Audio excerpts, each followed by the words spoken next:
जहाँ तुम खो गए हो, मेरे ही हो या किसी के हो गए हो। मुझे तुमसे मिलना है, बात दिल की कहना है, सही सही टाइम तो बताना। बाबू कहाँ हो? तुम्हारा बाबू व्यस्त है, महादेव की भक्ति में मस्त है। अच्छा।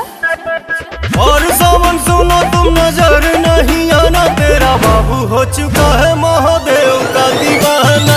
और सावन सुनो तुम नजर नहीं आना, तेरा बाबू हो चुका है महादेव का दीवाना।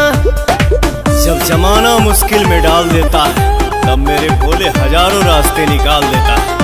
क्या बात कर रही है?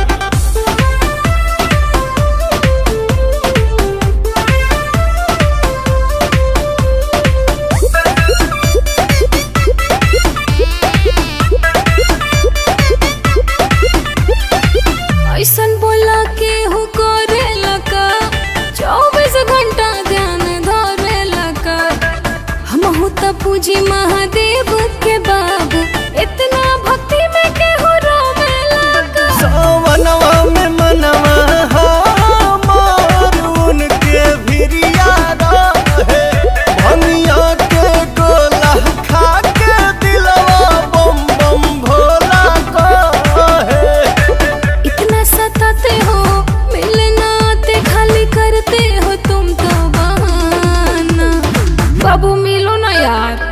और सावन सुनो तुम नजर नहीं आना, तेरा बाबू हो चुका है महादेव का दीवाना।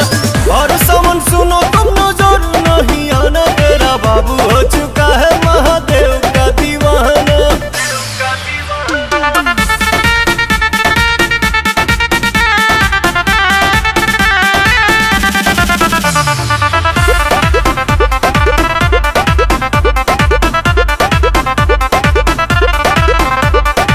मिले के मन बड़ी करता हो, धीरज न दिल धन धरता हो। अच्छा। कतने दिन भइल देखला सुरतिया, तोहरा पवन रोवा जो रहता हो। मोह माया के नगरी से कुछ दिन ही दूर रहीला, पुछला बतिया अखिलेश से हम कुछ ना झूठ कहीला।